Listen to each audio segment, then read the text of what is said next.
L'Inde est un pays entouré de mystères.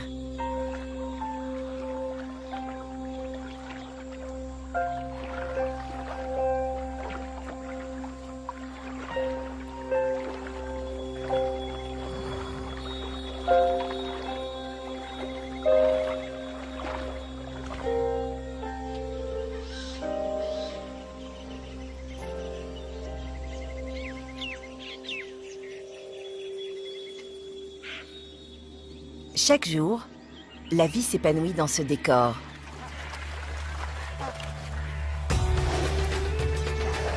Cette terre a vu naître bien des géants et des prédateurs. Un lieu de toute beauté, aux espèces rares, où les prédateurs guettent les plus vulnérables.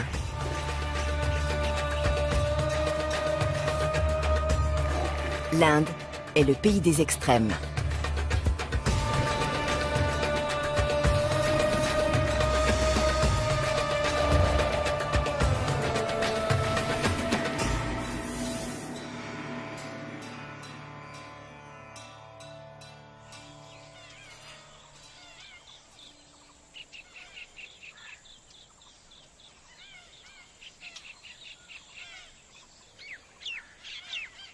Le mois de janvier est encore relativement frais.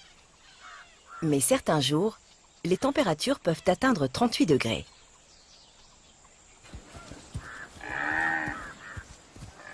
Le matin, une épaisse couche de brouillard plane au-dessus de ce territoire de forêts, de collines, de rivières et de mares.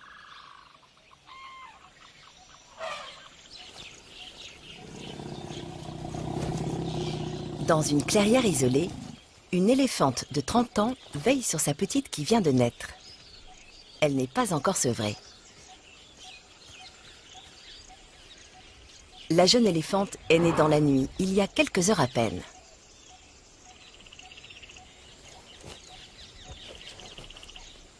Les femelles du clan se rassemblent pour observer ses premiers pas.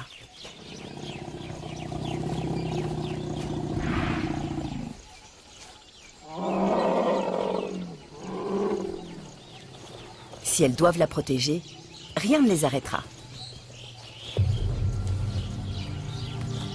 Malgré leur vigilance, elles ne pourront pas lui épargner les difficultés de la saison à venir. 6 mois de sécheresse, de feu et d'inondations. Sans compter la menace de 2 des plus grands prédateurs, le tigre du Bengale et le cobra royal.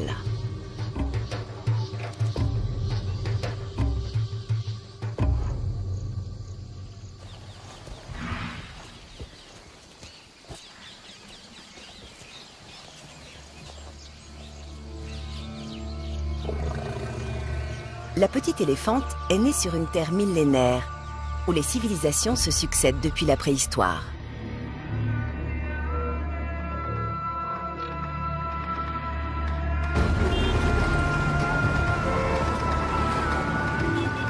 L'Inde compte plus d'1 milliard d'habitants. Près d'un cinquième de la population mondiale se concentre sur seulement 2% de la surface terrestre. Surpeuplement, cohue, dévotion religieuse,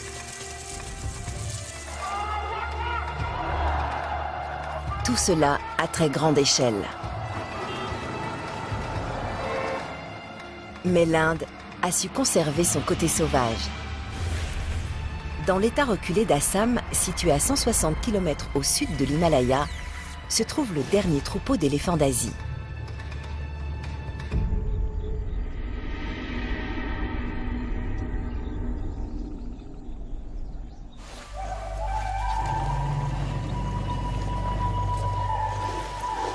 Le plus grand animal du continent, l'éléphant d'Asie, peut mesurer jusqu'à 3 mètres de haut et peser jusqu'à 5 tonnes et demie.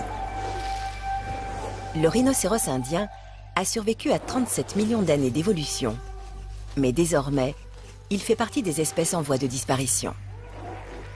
Le buffle sauvage d'Asie a la réputation d'avoir un comportement instable, ce qui fait de lui l'un des animaux les plus dangereux au monde. Leur histoire débute à plus de 5000 mètres d'altitude, dans l'Himalaya, à la source du Brahmapoutre, l'une des plus grandes rivières d'Asie.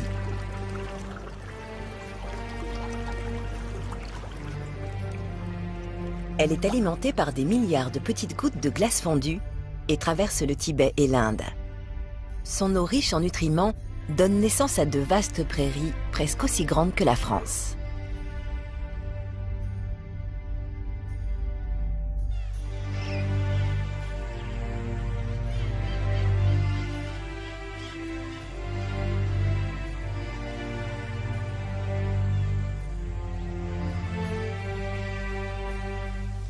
Voici les plaines sauvages de l'Inde. Ce paysage rappelle davantage la savane africaine que l'Asie. C'est un lieu de contraste et de diversité.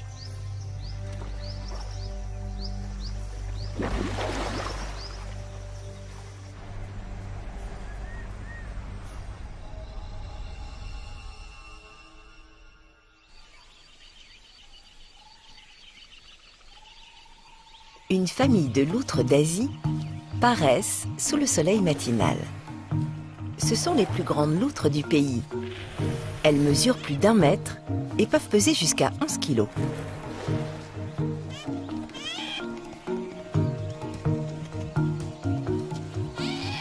Ce groupe est constitué d'un couple et de leur progéniture de l'année précédente.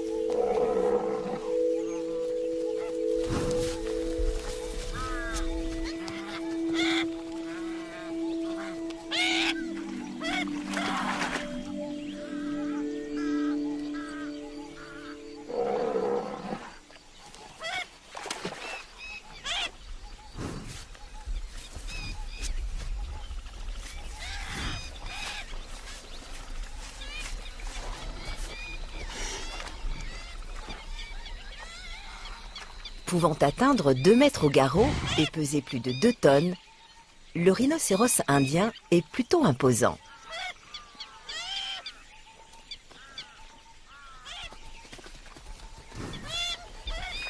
Ces plaines sont le seul endroit sur Terre où les rhinocéros et les loutres cohabitent.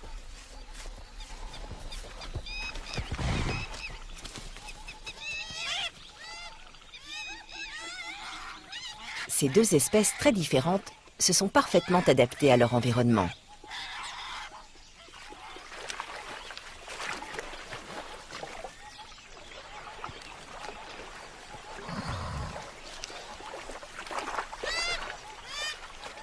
La famille de loutres abandonne rapidement les rhinocéros pour plonger dans la rivière et se lancer dans une partie de chasse.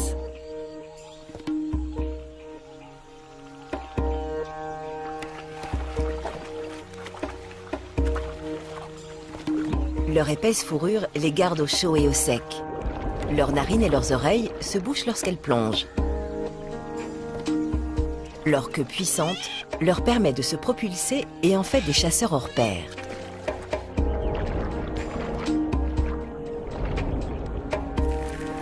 Ces loutres peuvent rester sous l'eau pendant 8 minutes. De petits muscles proches de leurs yeux rendent ceux-ci plus sphériques, ce qui améliore leur vision sous-marine. Le groupe n'a plus qu'à plonger pour récupérer les poissons qui nagent en banc. La loutre est très rapide et nage bien plus vite que l'homme. Les eaux riches en poissons-chats permettent à cette famille d'être bien nourrie et en pleine forme.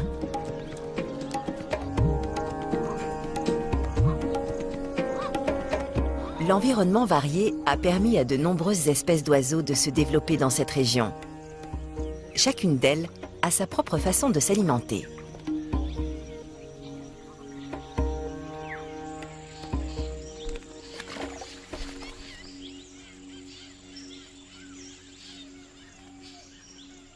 Un peu plus loin, un aigle pigargue de Pallas observe et attend.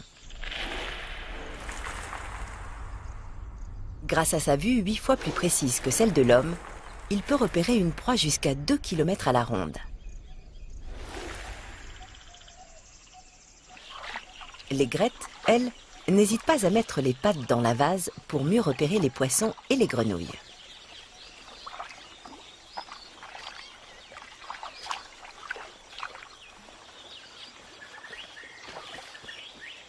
L'aigle emprisonne le poisson entre ses griffes qui se referment sur la proie comme un étau.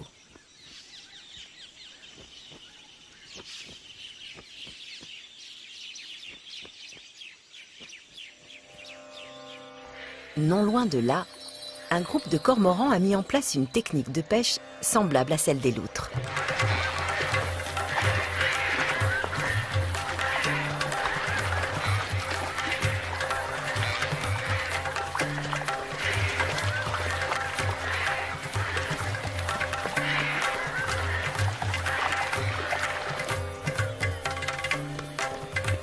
Bien que les cormorans soient des oiseaux aquatiques, leurs plumes ne sont pas imperméables et doivent être séchées régulièrement. Ils n'ont pas non plus de narines externes et doivent respirer en ouvrant le bec. Cette partie de pêche n'a pas été de tout repos et les cormorans ont une méthode bien à eux pour se rafraîchir.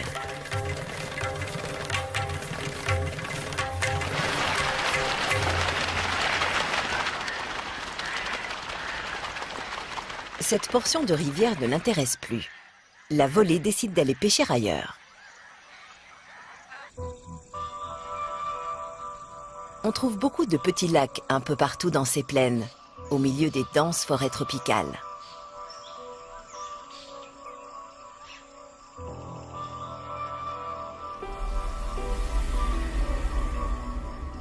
Ces forêts sont un précieux refuge pour les uns, mais constituent un réel danger pour les autres. C'est le territoire de prédilection des spécialistes de l'embuscade.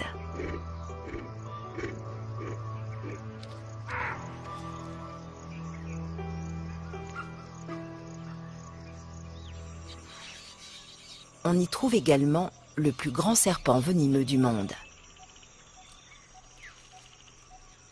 Le cobra royal est aussi connu sous le nom d'Ophiophagus, qui signifie mangeur de serpents en latin.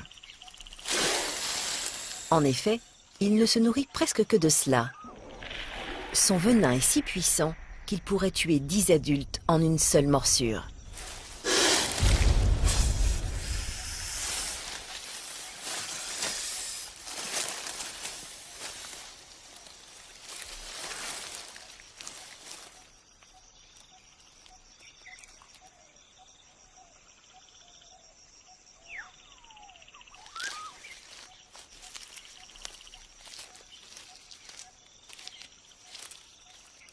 Il dévore ses proies en une bouchée, en commençant par la tête.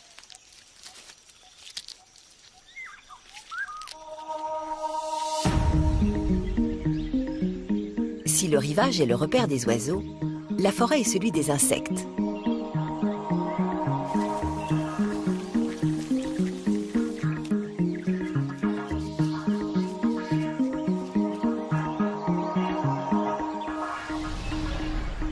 Le pyrochoris, un cousin de ce que l'on appelle communément le gendarme, est doté d'une bouche en forme de paille, qui lui permet de piquer les fruits pour en aspirer tout le jus.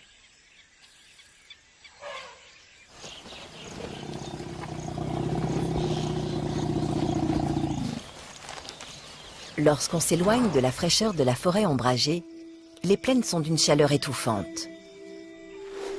Nous ne sommes qu'au mois de février, mais il fait plus de 32 degrés et la température ne cesse de grimper.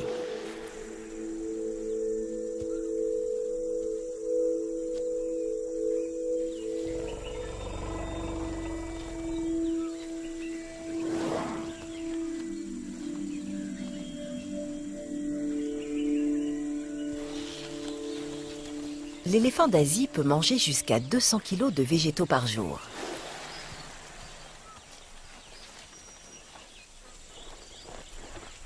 Sa trompe, constituée de 40 000 muscles, se termine par une lèvre préhensible. Elle lui permet d'attraper les herbes et les branches.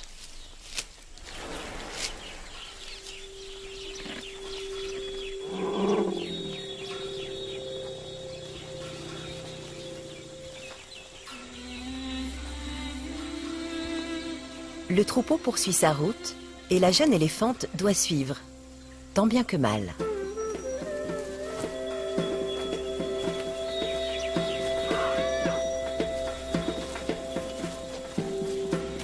Elle avance sur le chemin semé d'embûches. Les morceaux de terre durcis par le soleil ne lui facilitent pas la tâche.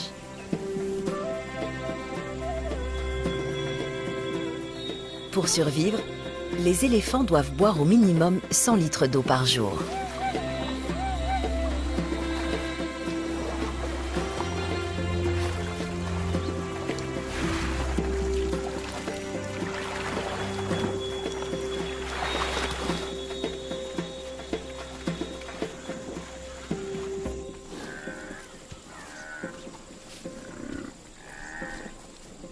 Une femelle buffle mène son clan vers un point d'eau. Elle emprunte un chemin que des générations d'éléphants ont tracé avant elle.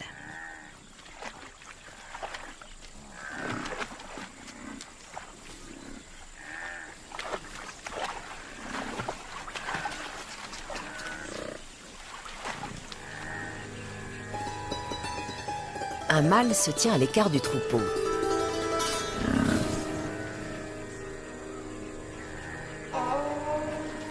Ce colosse de plus d'1 tonne est armé des plus grosses cornes du règne animal. Il peut mesurer jusqu'à 2 mètres de long.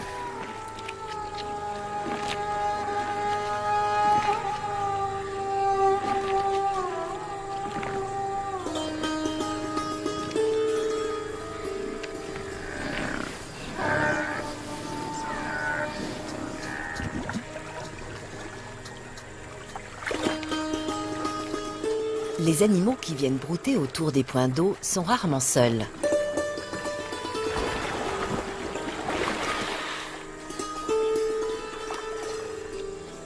Le troupeau d'éléphants se presse autour de la petite.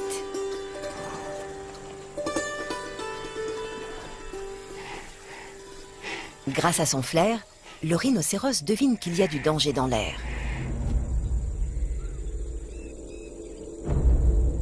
La présence de ce grand tigre affole même les animaux les plus imposants.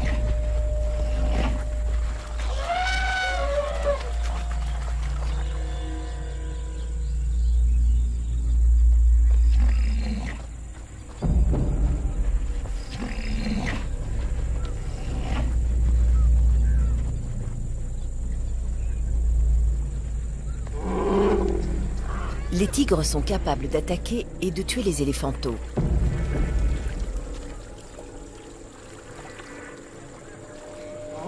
Mais cette fois-ci, entourée d'une forteresse mobile, la jeune éléphante est en sécurité.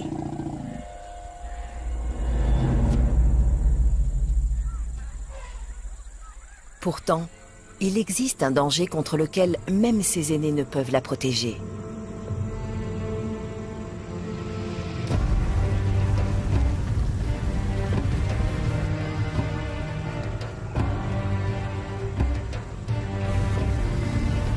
Un incendie destructeur s'est déclaré sur les plaines, alimenté par un vent chaud et sec. Il se répand rapidement, embrasant les hautes herbes. La braise est transportée par le vent, les départs de feu se multiplient. Pour certains, c'est la panique. Pour d'autres, au contraire, c'est une aubaine. Les volatiles se tiennent prêts à récupérer facilement les insectes et les petits animaux débusqués par les flammes.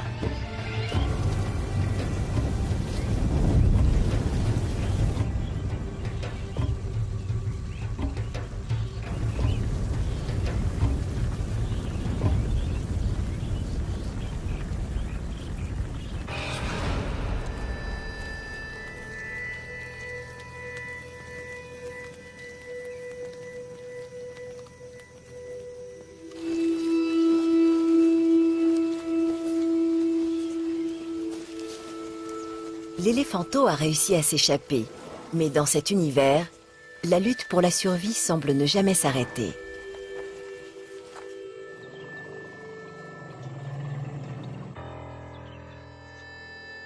La plaine s'est transformée en une étendue de terre aride. Pourtant, elle se régénère de façon presque miraculeuse.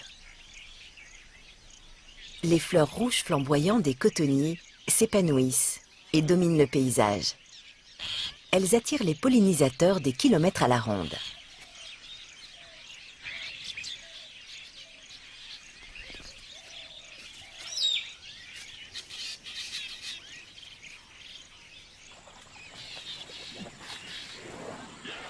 Les plus petites espèces viennent s'y nourrir, mais les précieuses fleurs restent hors de portée des gros herbivores.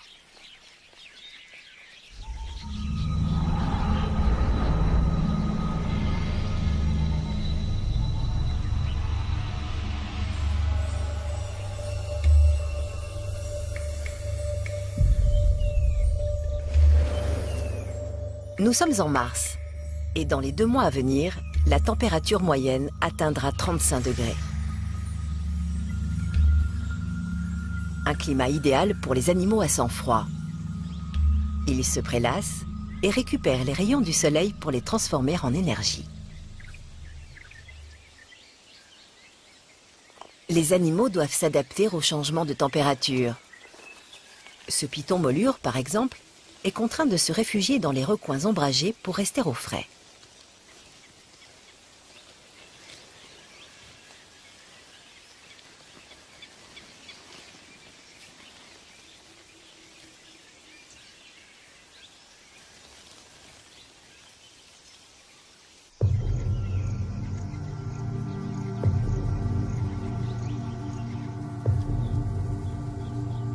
La rivière Brahmapoutre a atteint un niveau dangereusement bas. Pourtant, ses 3000 km de long et ses 3 km de large restent toujours infranchissables pour la plupart des animaux.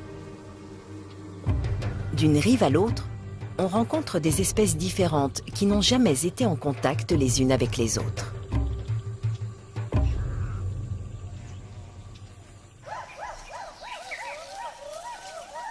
Le gibbon houloque de l'Ouest est le seul grand singe présent en Inde. Il vit uniquement sur la rive sud. Perché dans les arbres à 30 mètres de haut, il se propulse de branche en branche à l'aide de ses mains en forme de crochet. Il peut faire des sauts de 6 mètres à une vitesse de 56 km/h. Les femelles sont de couleur marron et la fourrure des mâles est noire.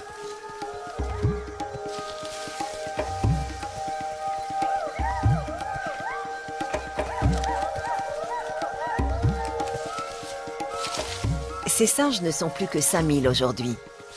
Un tel spectacle se fait rare.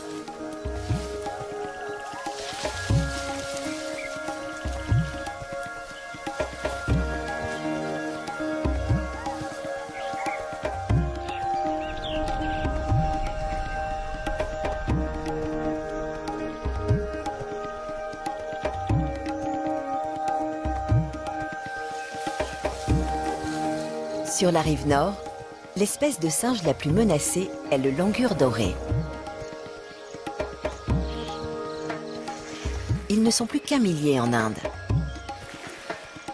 Eux aussi vivent dans les arbres, mais leur façon de se déplacer est très différente de celle des gibbons. Ils se mettent à 4 pattes et se servent de leur queue pour garder l'équilibre.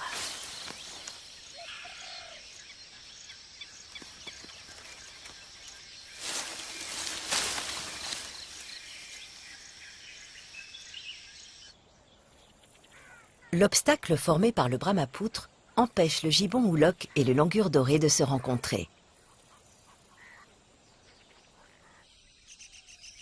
Sur le sol de la forêt, un tapis de brindilles accueille l'un des mammifères les plus rares du continent. Si rare qu'on pensait son espèce éteinte. Il s'agit du plus petit cochon en Inde. Ce petit groupe passe ses journées à chercher des noix et des insectes.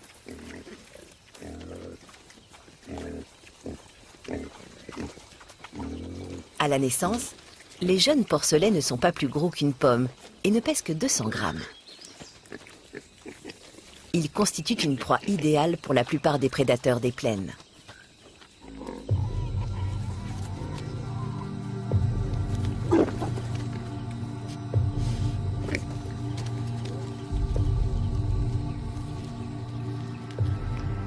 Le python molure peut peser jusqu'à 90 kg et faire 5 mètres de long. De quoi avaler environ 9 porcelets. C'est un chasseur discret.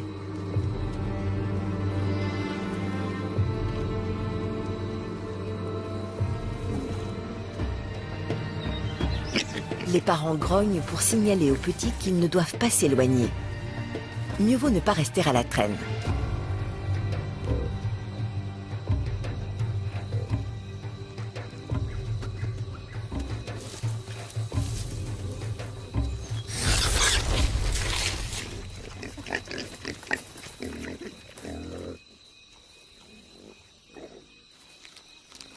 Le python mord la tête de sa victime et la tue par strangulation.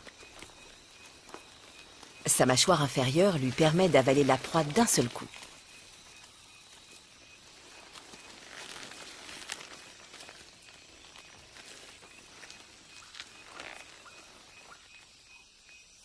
L'été approche et la chaleur devient étouffante. Les températures atteignent 38 degrés en avril. Les fleurs de coton qui attiraient les oiseaux, les insectes et autres rongeurs tombent au sol.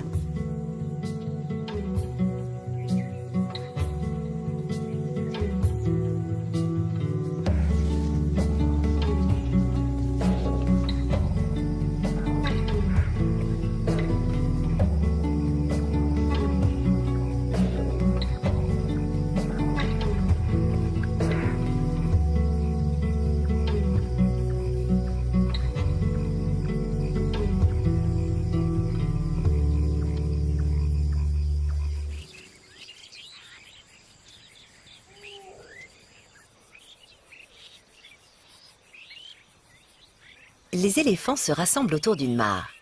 Mais ils ne sont pas seulement là pour boire.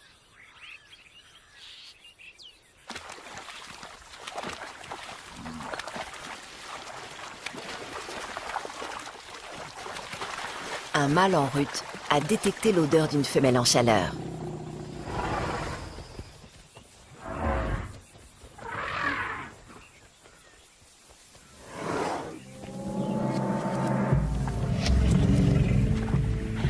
L'éléphant est imprévisible et l'air est chargé d'une forte tension sexuelle. Le taux de testostérone du mâle est 60 fois plus élevé que la normale. Il flaire le sol en quête d'une femelle prête à s'accoupler avec lui. Puis il se dirige vers le troupeau.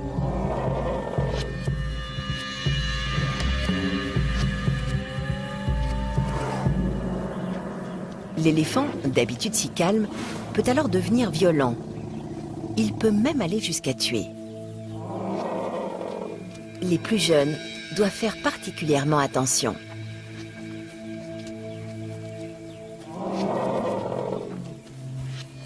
Un éléphant mâle peut peser jusqu'à 6 tonnes, soit près de 2 fois le poids d'une femelle.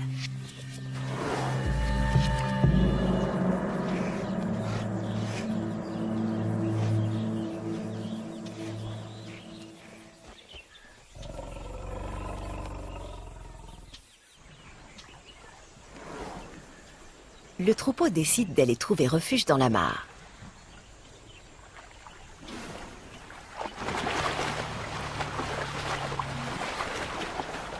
Apparemment, il n'est pas plus facile d'évoluer dans l'eau que sur la terre ferme.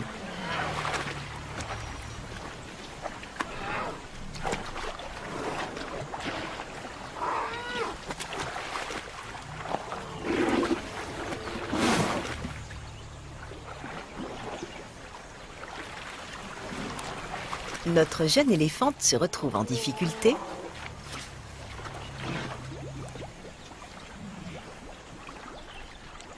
mais finit par s'en sortir.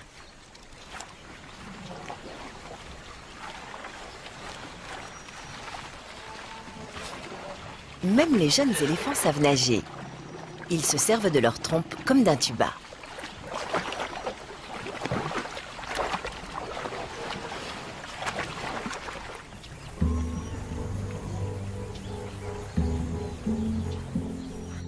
Après tant d'émotions, la jeune éléphante trouve refuge auprès de sa mère qui l'allaite.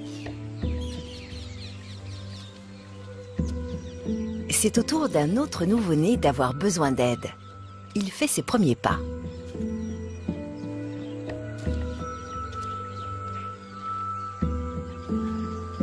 Encore une longue journée vient de s'écouler sous un soleil de plomb. Après les angoisses du quotidien, les jeunes adultes sont joyeux. Ils sont inconscients du danger qui se cache dans les broussailles. Les femelles, elles, préfèrent ne pas prendre de risques. Même une famille inoffensive de cochons est tenue à distance.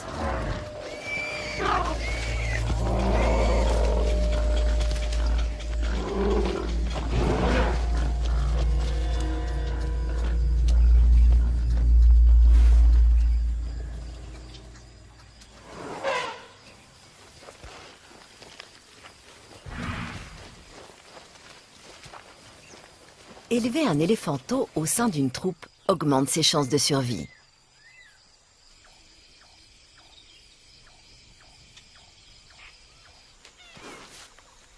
Contrairement aux éléphants, les rhinocéros n'ont pas de famille adoptive et les parents élèvent seuls leurs petits.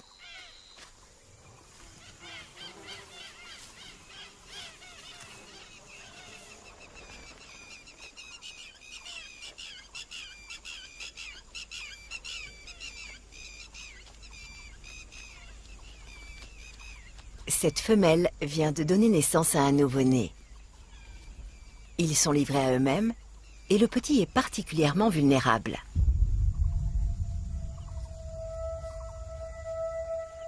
Le lien qui unit une femelle rhinocéros et son petit dure pendant 4 longues années.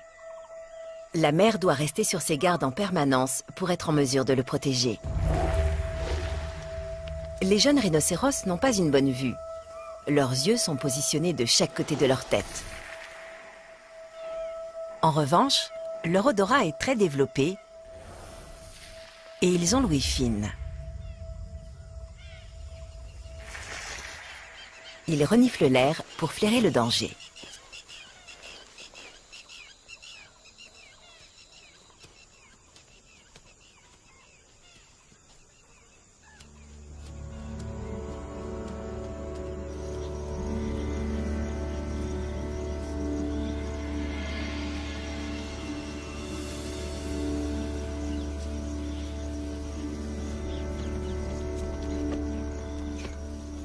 Une troupe de macaques rhésus vient se nourrir des plantes de la mare qui s'assèche.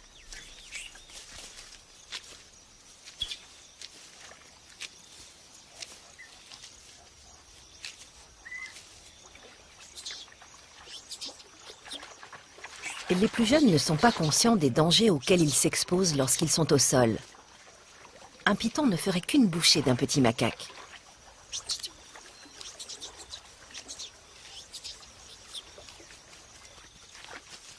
La troupe ne s'attarde pas et retourne vers la canopée. Dans ces arbres se trouve une source de nourriture abondante. Toute l'année, ces macaques se nourrissent de figues. Elles constituent la base de leur régime alimentaire.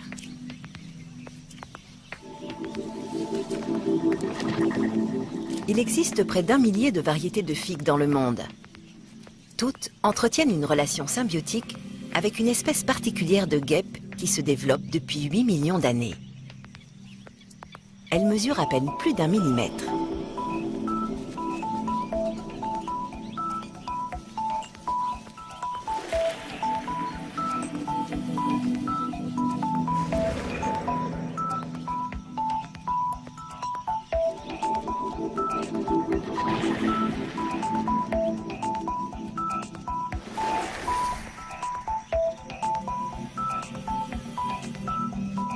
Les femelles entrent dans la figue pour y pondre leurs œufs à l'aide d'un long oviscapte. En se déplaçant, elles se frottent aux fleurs et pollinisent le fruit. Après avoir pondu ses œufs, la femelle meurt et la figue absorbe la guêpe une fois sa mission accomplie.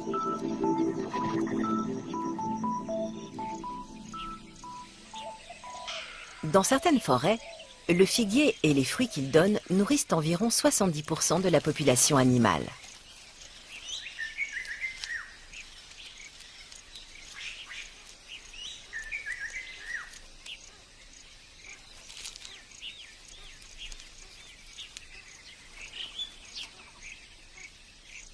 Le calao repère les fruits les plus mûrs et disperse ses graines sur 40 km² de plaine.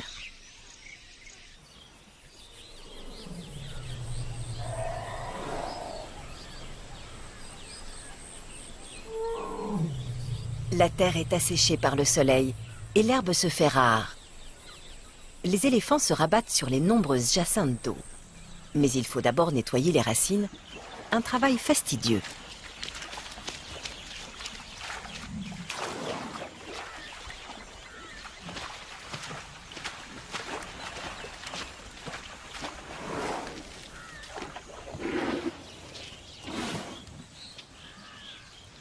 Encore une nouvelle leçon de survie pour notre jeune éléphante.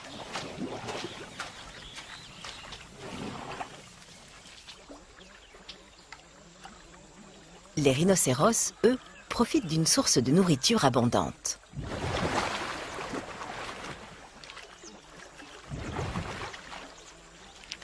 Ils produisent des excréments en grande quantité qu'ils déposent en tas pour marquer leur territoire.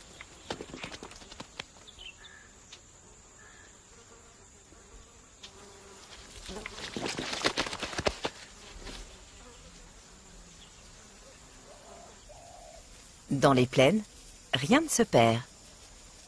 Les papillons en ingèrent les minéraux, les graines y germent, les scarabées grignotent les jeunes pousses.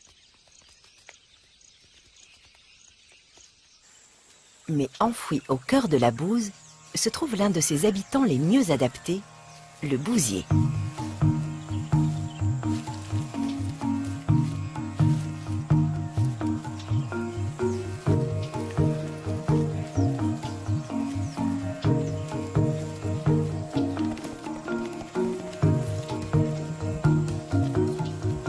Il forme des centaines de petites boules de bouse qu'il enterre pour pouvoir les utiliser plus tard. Ces plans n'ont pas été accélérés. Le bousier est rapide et besogneux.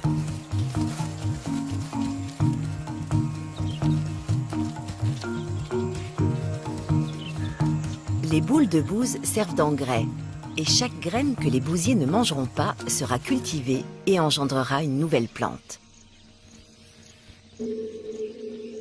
Les recycleurs les plus acharnés sont sans doute les termites.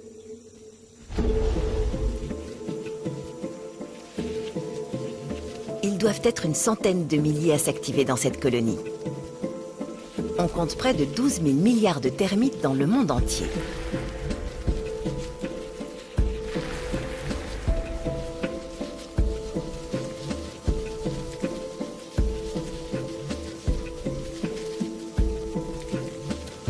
Ces travailleurs acharnés rassemblent la boue remontée des profondeurs et la régurgitent pour en faire des monticules.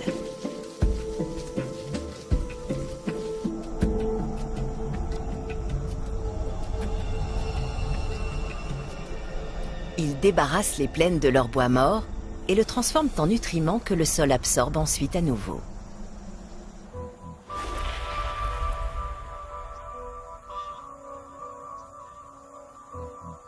Nous sommes en mai. À présent, les abords de la rivière ont des allures de désert.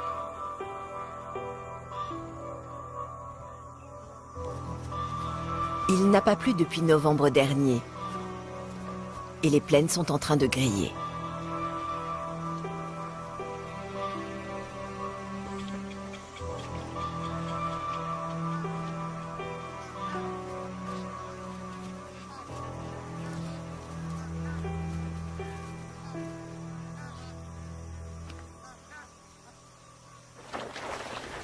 Le rhinocéros se rafraîchit dans un bain de boue.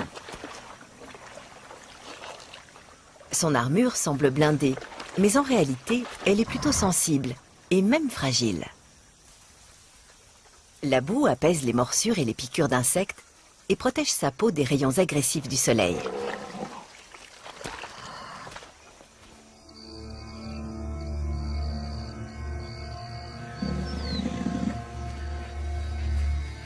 La tension monte autour du moindre point d'eau.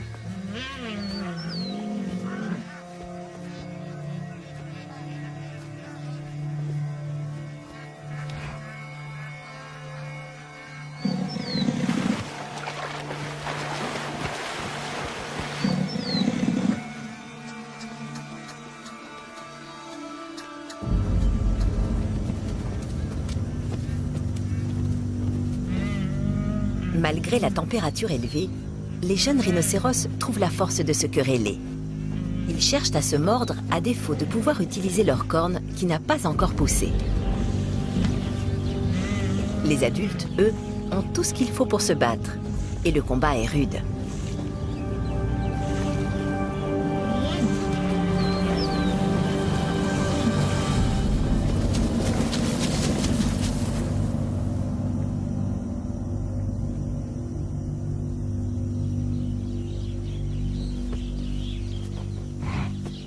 Blessé et presque aveugle, le rhinocéros qui a perdu la bataille s'éloigne pour aller se soigner.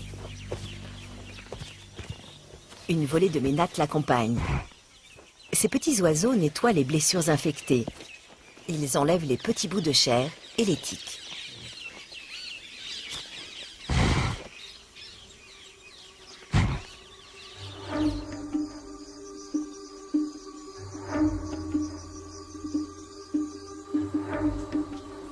Pour certains, la vie sur les plaines est trop dure. Les charognards se chargent de faire place nette.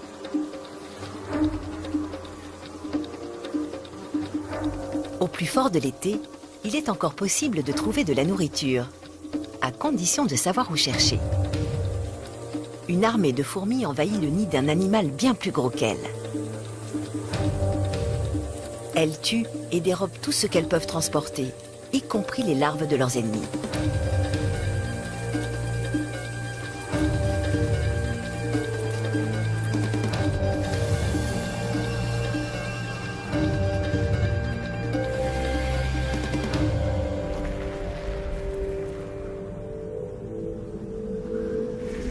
C'est le mois de juin. Les températures ne cessent de grimper, mais les nuages s'accumulent. La saison de la mousson approche. Les nuages orageux s'étendent sur 16 km et peuvent contenir 4000 tonnes d'eau.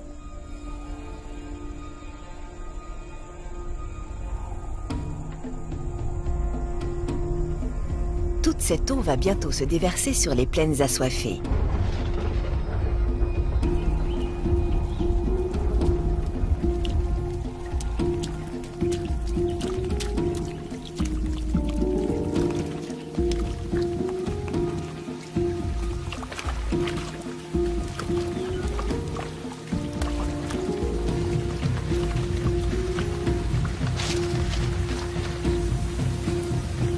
Les mares, qui s'étaient presque entièrement asséchées, se remplissent à nouveau.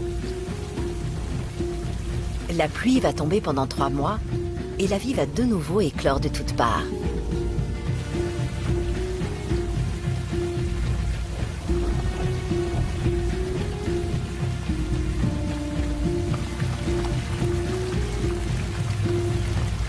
Les mares sont réapprovisionnées, les poissons sont de retour.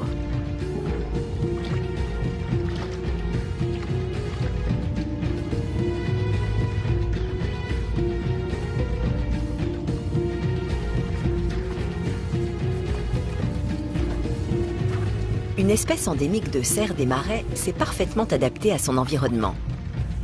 Ils sont capables de traverser la boue la plus épaisse.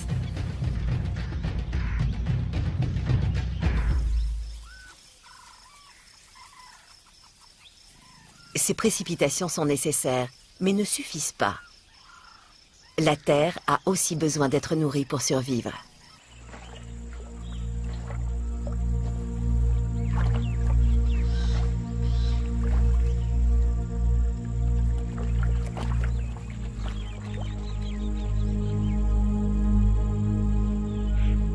glaciers de l'Himalaya fondent et leur eau se mélange à celle de la mousson.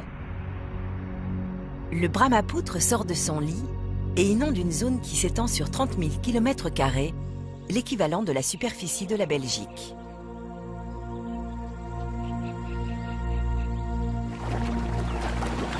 Les plaines désertiques se transforment en marais. Il devient même difficile de trouver un lopin de terre sèche. L'exode débute.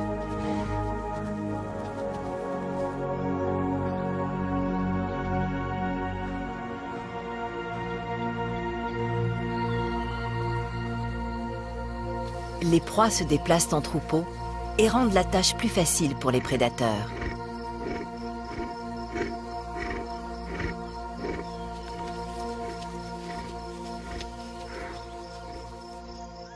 Ce rhinocéros et son petit s'éloignent des rives du Brahmapoutre et rejoignent les éléphants partis chercher refuge dans les collines environnantes.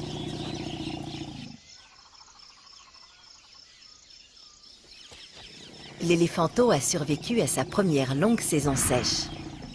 Mais maintenant, ce sont les inondations qui le forcent à fuir.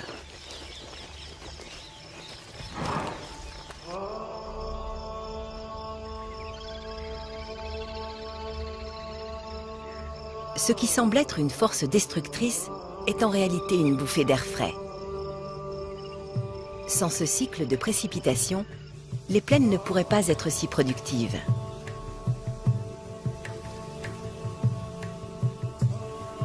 Les nutriments issus des montagnes se répandent à travers les plaines, qui deviennent fertiles et fécondes.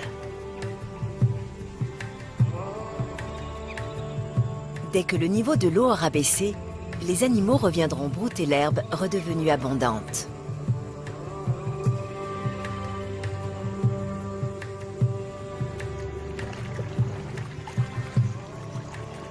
Dans un pays où l'homme domine en nombre, il subsiste encore quelques endroits dans lesquels ces grands mammifères peuvent évoluer librement. La rivière Brahmapoutre est le théâtre d'une vie exceptionnellement riche, unique en Inde et dans le monde.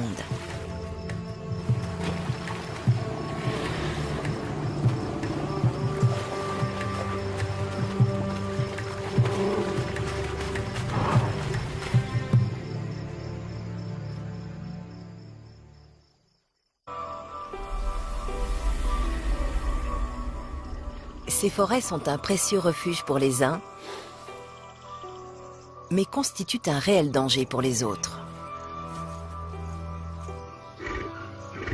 C'est le territoire de prédilection des spécialistes de l'embuscade.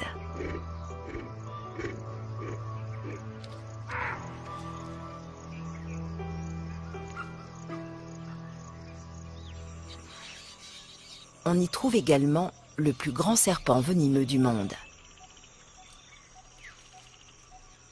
Le cobra royal est aussi connu sous le nom d'Ophiopagus, qui signifie mangeur de serpents en latin. En effet, il ne se nourrit presque que de cela. Son venin est si puissant qu'il pourrait tuer 10 adultes en une seule morsure.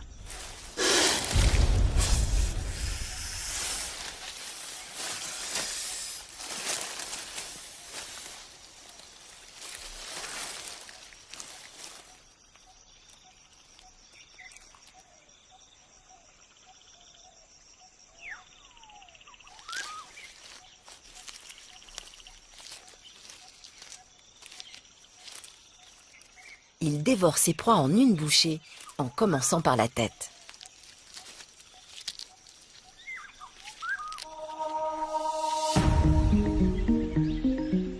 Si le rivage est le repère des oiseaux, la forêt est celui des insectes.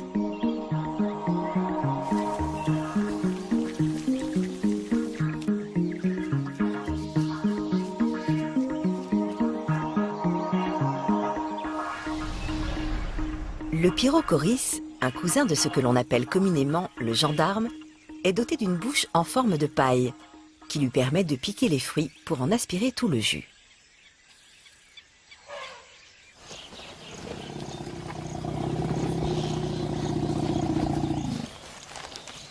Lorsqu'on s'éloigne de la fraîcheur de la forêt ombragée, les plaines sont d'une chaleur étouffante. Nous ne sommes qu'au mois de février, mais il fait plus de 32 degrés et la température ne cesse de grimper.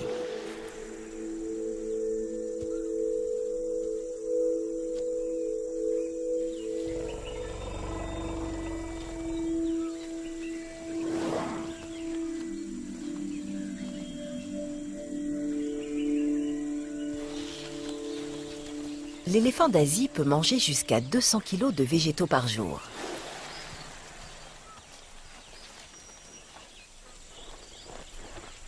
Sa trompe, constituée de 40 000 muscles, se termine par une lèvre préhensible. Elle lui permet d'attraper les herbes et les branches.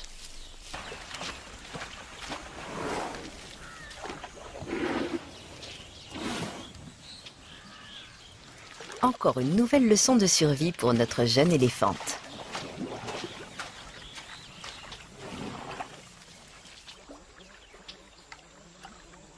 Les rhinocéros, eux, profitent d'une source de nourriture abondante.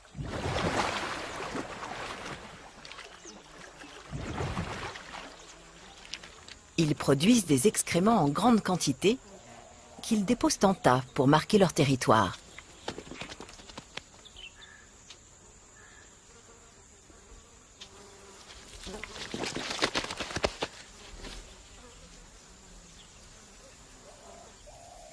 Dans les plaines, rien ne se perd. Les papillons en ingèrent les minéraux, les graines y germent, les scarabées grignotent les jeunes pousses. Mais enfoui au cœur de la bouse, se trouve l'un de ses habitants les mieux adaptés, le bousier.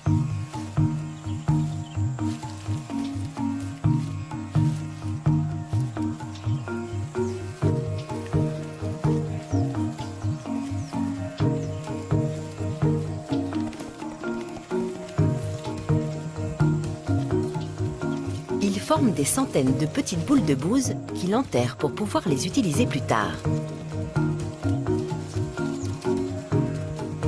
Ces plans n'ont pas été accélérés. Le bousier est rapide et besogneux.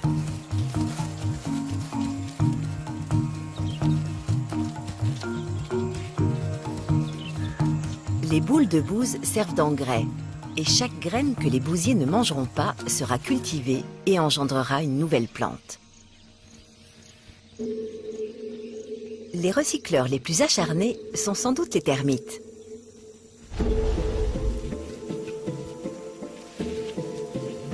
Ils doivent être une centaine de milliers à s'activer dans cette colonie. On compte près de 12 000 milliards de termites dans le monde entier.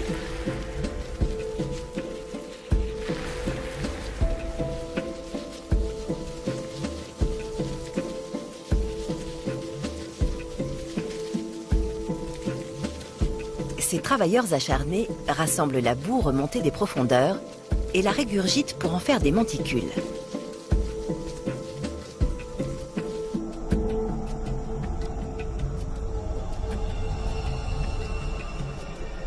Ils débarrassent les plaines de leur bois mort et le transforment en nutriments que le sol absorbe ensuite à nouveau.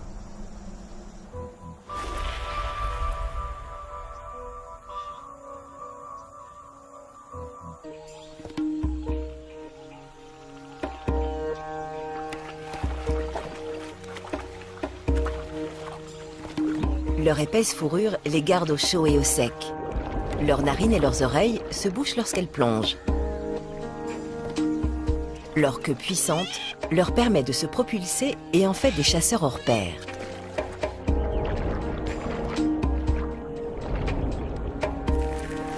Ces loutres peuvent rester sous l'eau pendant 8 minutes. De petits muscles proches de leurs yeux rendent ceux-ci plus sphériques, ce qui améliore leur vision sous-marine. Le groupe n'a plus qu'à plonger pour récupérer les poissons qui nagent en banc. La loutre est très rapide et nage bien plus vite que l'homme. Les eaux riches en poissons-chats permettent à cette famille d'être bien nourrie et en pleine forme.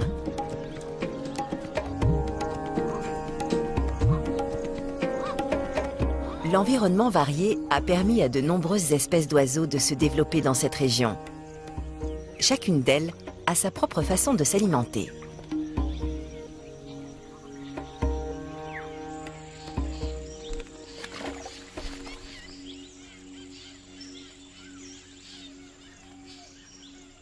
Un peu plus loin, un aigle pigargue de Pallas observe et attend.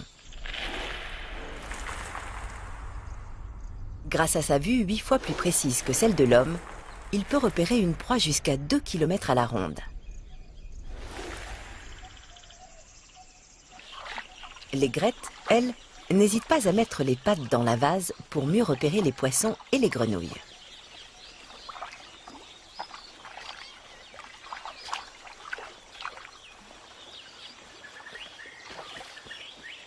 L'aigle emprisonne le poisson entre ses griffes qui se referment sur la proie comme un étau.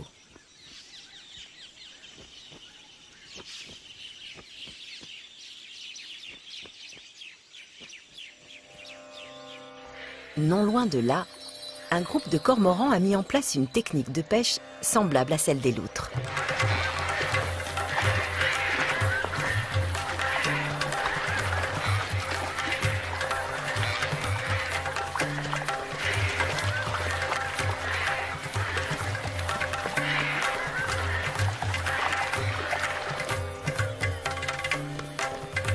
Bien que les cormorans soient des oiseaux aquatiques, leurs plumes ne sont pas imperméables et doivent être séchées régulièrement. Ils n'ont pas non plus de narines externes et doivent respirer en ouvrant le bec. Cette partie, même les jeunes éléphants savent nager. Ils se servent de leur trompe comme d'un tuba.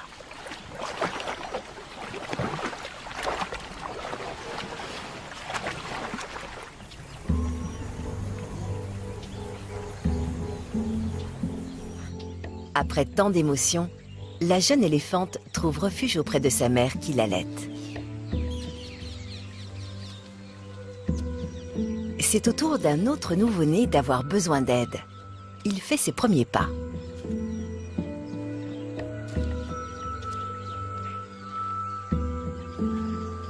Encore une longue journée vient de s'écouler sous un soleil de plomb. Après les angoisses du quotidien, les jeunes adultes sont joyeux. Ils sont inconscients du danger qui se cache dans les broussailles. Les femelles, elles, préfèrent ne pas prendre de risques. Même une famille inoffensive de cochons est tenue à distance.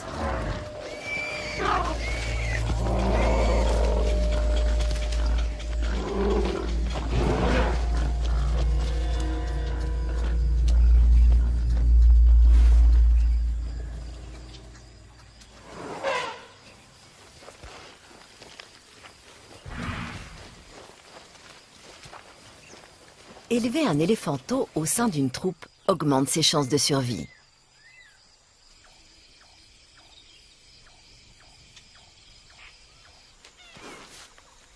Contrairement aux éléphants, les rhinocéros n'ont pas de famille adoptive et les parents élèvent seuls leurs petits.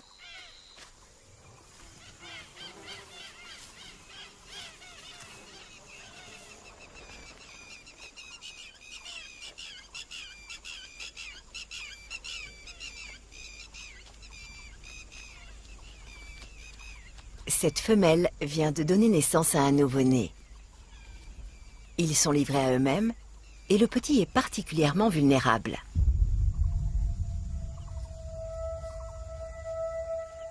Le lien qui unit une femelle rhinocéros et son petit dure pendant 4 longues années. La mère doit rester sur ses gardes en permanence pour être en mesure de le protéger.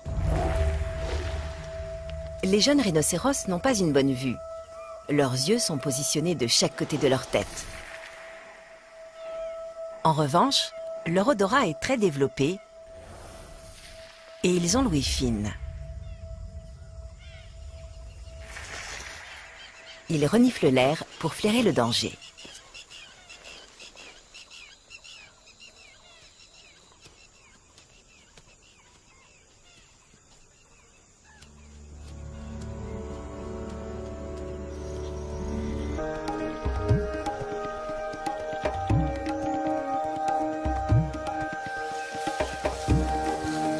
Sur la rive nord, l'espèce de singe la plus menacée est le langur doré. Ils ne sont plus qu'1 millier en Inde. Eux aussi vivent dans les arbres Mais leur façon de se déplacer est très différente de celle des gibbons. Ils se mettent à quatre pattes et se servent de leur queue pour garder l'équilibre.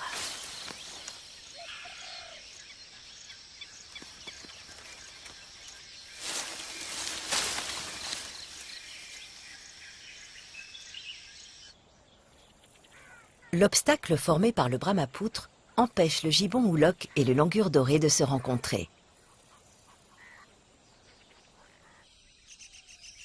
Sur le sol de la forêt, un tapis de brindilles accueille l'un des mammifères les plus rares du continent. Si rare qu'on pensait son espèce éteinte. Il s'agit du plus petit cochon en Inde. Ce petit groupe passe ses journées à chercher des noix et des insectes.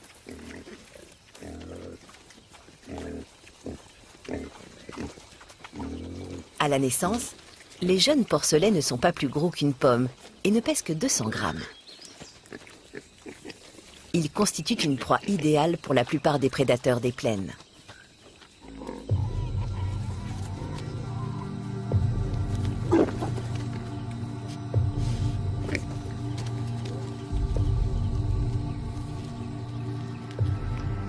Le python molure peut peser jusqu'à 90 kg et faire 5 mètres de long. De quoi avaler environ 9 porcelets. C'est un chasseur discret.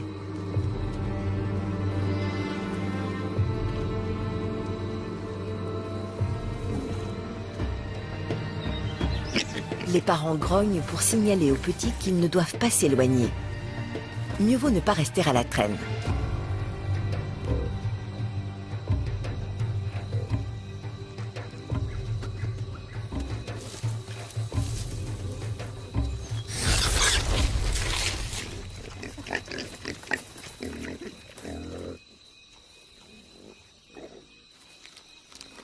Le python mord la tête de sa victime et la tue par strangulation. Sa mâchoire inférieure lui permet d'avaler la proie d'un seul coup.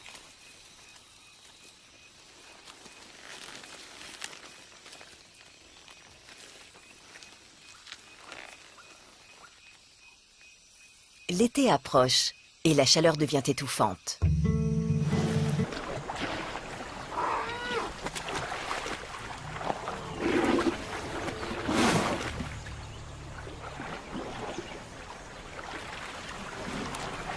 Notre jeune éléphante se retrouve en difficulté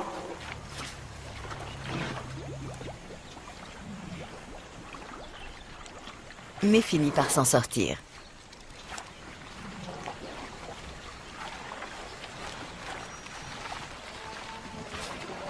Même les jeunes éléphants savent nager. Ils se servent de leur trompe comme d'un tuba.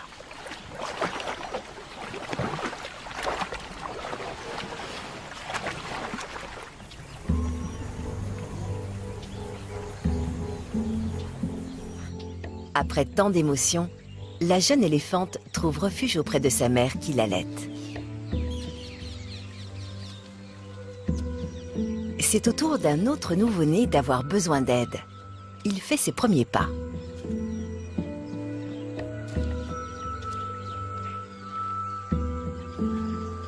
Encore une longue journée vient de s'écouler sous un soleil de plomb.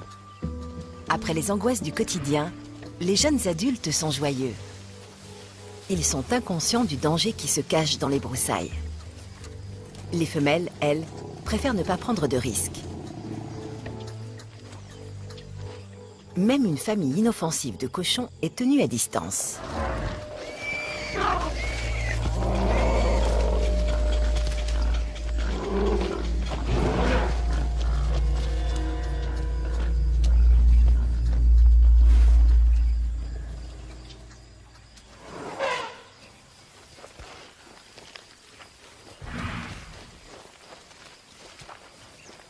Élever un éléphanteau au sein d'une troupe augmente ses chances de survie.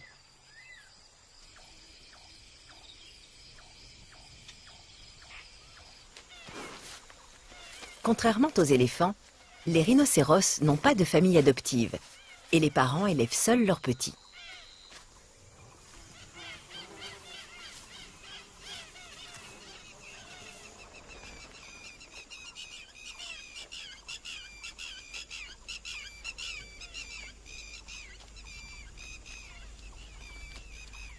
Cette femelle vient de donner naissance à un nouveau-né. Ils sont livrés à eux-mêmes et le petit est particulièrement vulnérable.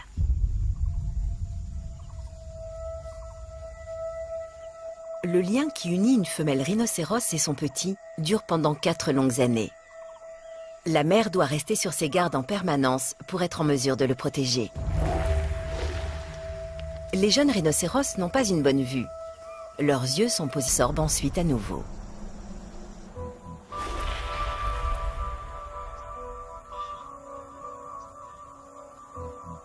Nous sommes en mai. À présent, les abords de la rivière ont des allures de désert.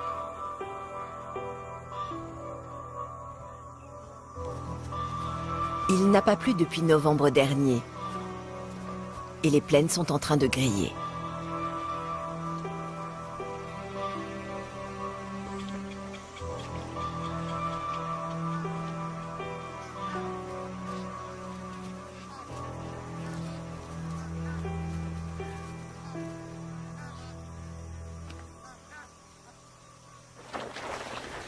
Le rhinocéros se rafraîchit dans un bain de boue. Son armure semble blindée, mais en réalité, elle est plutôt sensible et même fragile.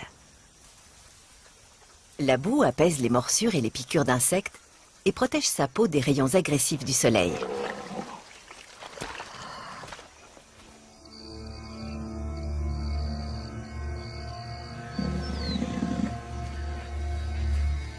La tension monte autour du moindre point d'eau.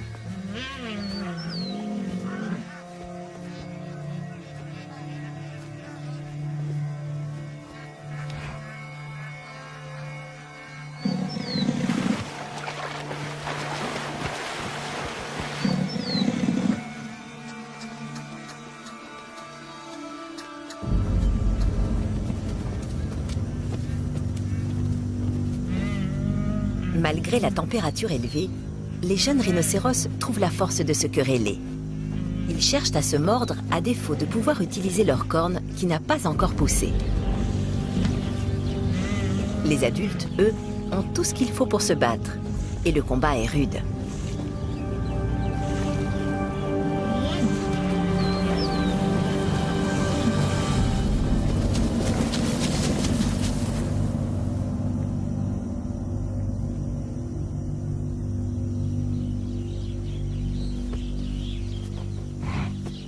Blessé et presque aveugle, le rhinocéros qui a perdu la bataille s'éloigne pour aller se soigner. Une volée de ménates l'accompagne. Ces petits oiseaux nettoient les blessures infectées. Ils enlèvent les petits bouts de chair et les tiques.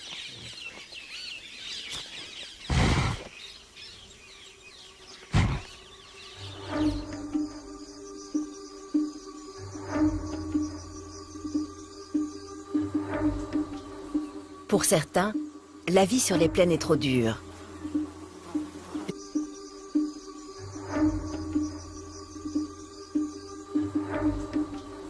Pour certains, la vie sur les plaines est trop dure. Les charognards se chargent de faire place nette.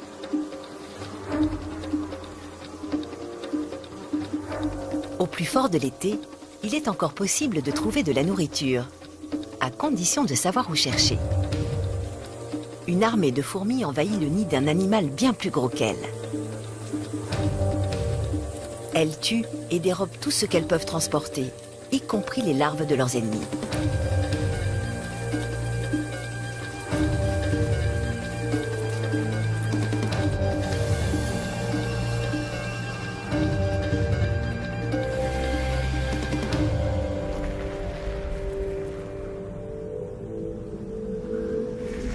C'est le mois de juin. Les températures ne cessent de grimper, mais les nuages s'accumulent. La saison de la mousson approche. Les nuages orageux s'étendent sur 16 km et peuvent contenir 4000 tonnes d'eau.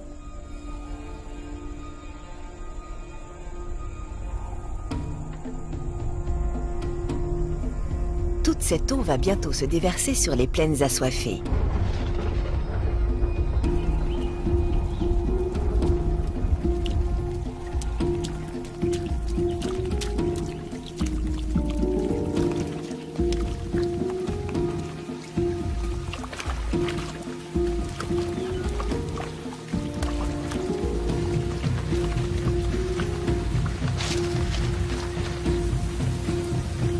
Les mares, qui s'étaient presque entièrement asséchées, se remplissent à nouveau.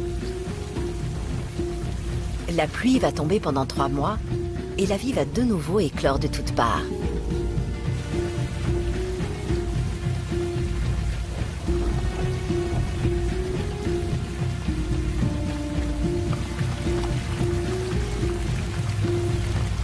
Les mares sont réapprovisionnées, les poissons sont de retour.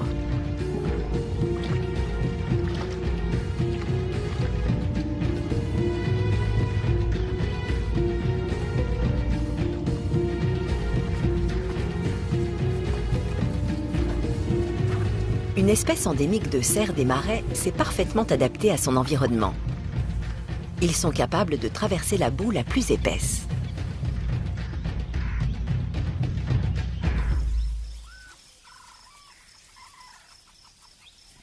Ces précipitations sont nécessaires, mais ne suffisent pas. La terre a aussi besoin d'être nourrie pour survivre.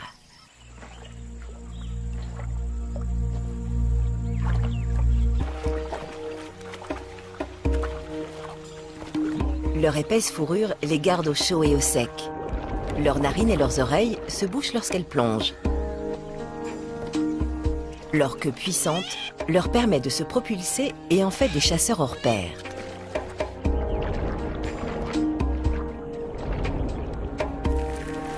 Ces loutres peuvent rester sous l'eau pendant 8 minutes. De petits muscles proches de leurs yeux rendent ceux-ci plus sphériques, ce qui améliore leur vision sous-marine. Le groupe n'a plus qu'à plonger pour récupérer les poissons qui nagent en banc. La loutre est très rapide et nage bien plus vite que l'homme. Les eaux riches en poissons-chats permettent à cette famille d'être bien nourrie et en pleine forme.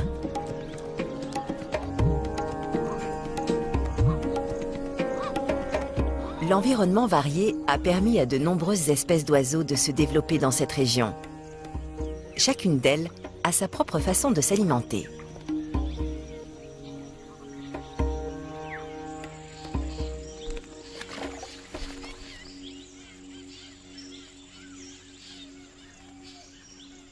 Un peu plus loin, un aigle pigargue de Pallas observe et attend. Grâce à sa vue 8 fois plus précise que celle de l'homme, il peut repérer une proie jusqu'à 2 km à la ronde. Les grettes, elles, n'hésitent pas à mettre les pattes dans la vase pour mieux repérer les poissons et les grenouilles.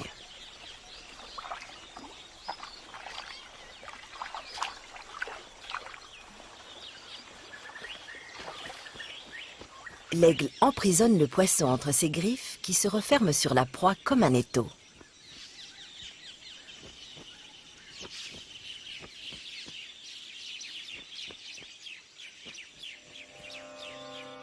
Non loin de là, un groupe de cormorans a mis en place une technique de pêche semblable à celle des loutres.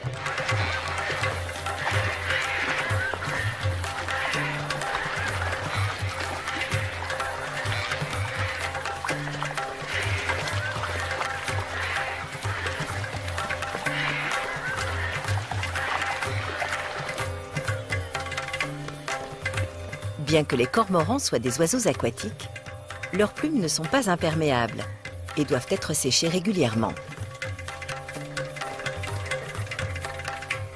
Ils n'ont pas non plus de narines externes et doivent respirer en ouvrant le bec. Cette partie de pêche n'a pas été de tout repos et les cormorans ont une méthode bien à eux pour se rappeler.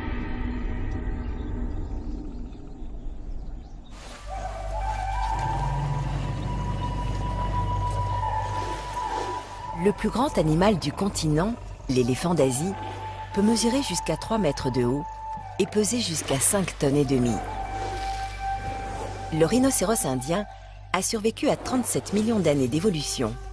Mais désormais, il fait partie des espèces en voie de disparition. Le buffle sauvage d'Asie a la réputation d'avoir un comportement instable, ce qui fait de lui l'un des animaux les plus dangereux au monde. Leur histoire débute à plus de 5000 mètres d'altitude, dans l'Himalaya. à la source du Brahmapoutre, l'une des plus grandes rivières d'Asie.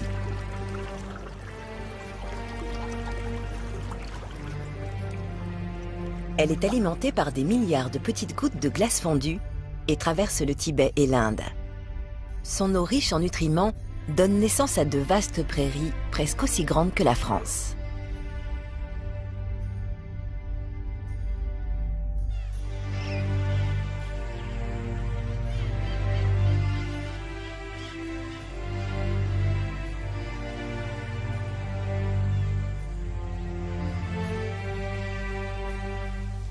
Voici les plaines sauvages de l'Inde. Ce paysage rappelle davantage la savane africaine que l'Asie. C'est un lieu de contraste et de diversité.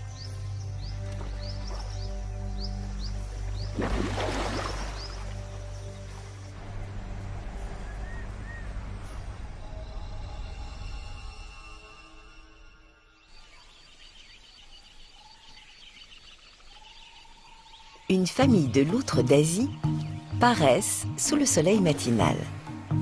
Ce sont les plus grandes loutres du pays. Elles mesurent plus d'1 mètre et peuvent peser jusqu'à 11 kilos.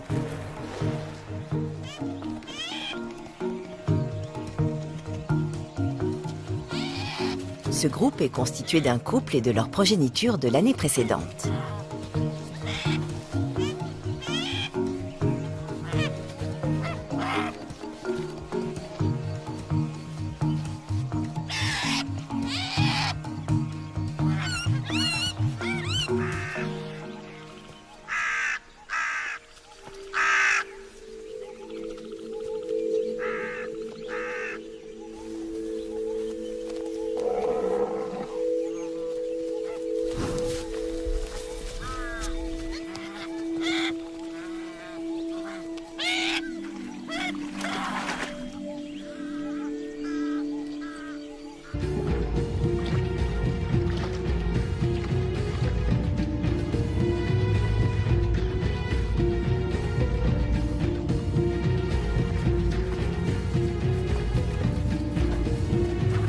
Une espèce endémique de cerfs des marais s'est parfaitement adaptée à son environnement. Ils sont capables de traverser la boue la plus épaisse.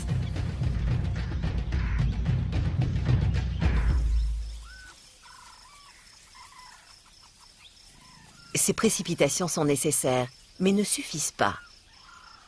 La terre a aussi besoin d'être nourrie pour survivre.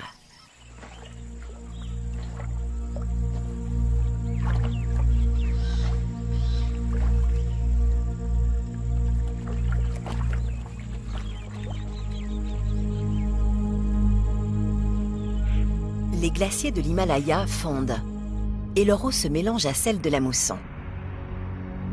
Le Brahmapoutre sort de son lit et inonde une zone qui s'étend sur 30 000 km², l'équivalent de la superficie de la Belgique.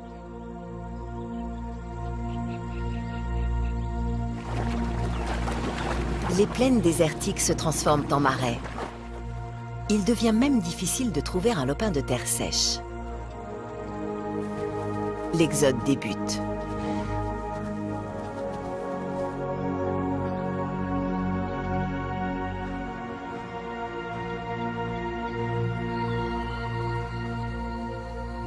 Les proies se déplacent en troupeaux et rendent la tâche plus facile pour les prédateurs.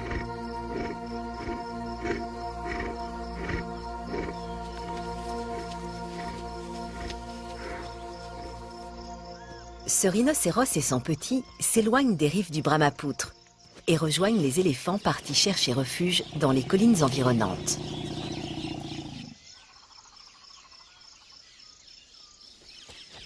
L'éléphanteau a survécu à sa première longue saison sèche. Mais maintenant, ce sont les inondations qui le forcent à fuir.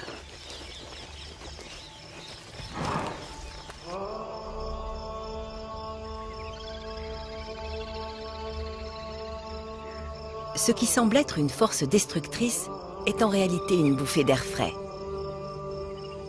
Sans ce cycle de précipitation, les plaines ne pourraient pas être si productives.